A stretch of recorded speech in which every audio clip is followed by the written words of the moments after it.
Welcome to Art History 200, and we are starting out with prehistoric because, of course, we're moving from ancient to medieval, but we have to answer a few questions along the way as we get started into this. The first one being, what is prehistoric? And really, prehistoric is anything before we start really writing records. And even that line is blurry. It's something you need to be aware of because some societies write earlier and sometimes they're still not writing histories. They might be doing more accounting or talking about, legal contracts rather than really giving us a written history. So it makes this line very, very blurry, but we're not going to get into that too much. Now, when we deal with prehistoric man, we're really dealing with Homo sapien. We can kind of argue that Neanderthal man, Homo neanderthalensis, is going to be a part of this, but in reality, other than the oldest pieces, really Neanderthal doesn't come into it. I do need you to be aware, though, that for the purposes of this class, we're looking at human evolution going back at least 3.5 million years. So going all the way back to Australopithecus and this very early humanoid form that we tend to see.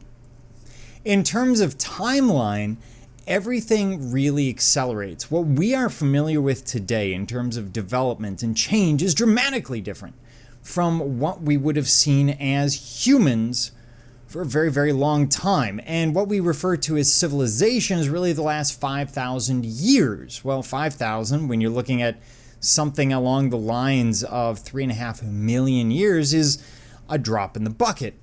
So we do have this very hockey stick looking timeline in terms of population, in terms of human development. So a lot of what we're dealing with in this chapter is stuff that really we don't have a great deal of information. People weren't writing about their religions, their beliefs, or their ideas. But we're going to start with Paleolithic. Now, Paleolithic life is where everyone eats nothing but broccoli and bacon. They're on the paleo diet, which is tricky because broccoli doesn't exist until the 19th century when it's developed from the cabbage plant. And, well, pigs are pretty mean creatures. They're not really making a lot of bacon. That being said, these people are going to generally be hunter-gatherers. In other words, they are moving, they're following usually a herd or sort of a circuit. If you were to see it on a map, it would be sort of like a circuit where they move to the south in the winter, they move to the north in the summer, really following the animals. You would imagine the United States basically following, for example, the Canadian geese that leave Wisconsin in the fall and they head south into Alabama, Florida, etc. And these hunter-gatherers would have done something fairly similar. They're not covering as much territory because we're looking primarily at Europe. So maybe the equivalent of moving from Wisconsin to somewhere around southern Missouri, Arkansas area, and then back up. But they are moving quite a bit. There's some gender equality. So women tend to stay close to the camp. The men tend to be the ones hunting, but that is a very loose guideline. We know of areas where women were participating in hunting and some men were staying back for various reasons. Many lived in the mouths of caves or perhaps huts. You will hear the average age was 30 or something like that. That's not really true. What's happening is we have a high infant mortality, and so it's skewing those numbers. If you survive to the age of 10, you probably made it to around 50, 60, somewhere in there at this time frame. So it skews those numbers will be skewed every time we talk about them. And when we look at these early hunter-gatherers, we will refer to this as the Stone Age. This is the highest form of technology being used at the time. In other words, the ability to manipulate stone. When we get into the Bronze Age, it means that they can smelt and create bronze, work with it. The Iron Age is the same thing. So we're going to be using these terms, especially very, very early on, really up until the Iron Age, up until 1200. So after the Egyptians and the ancient Aegean, Then we'll move over into the Iron Age, and we'll probably never use this terminology again, although you could argue there are still ages today.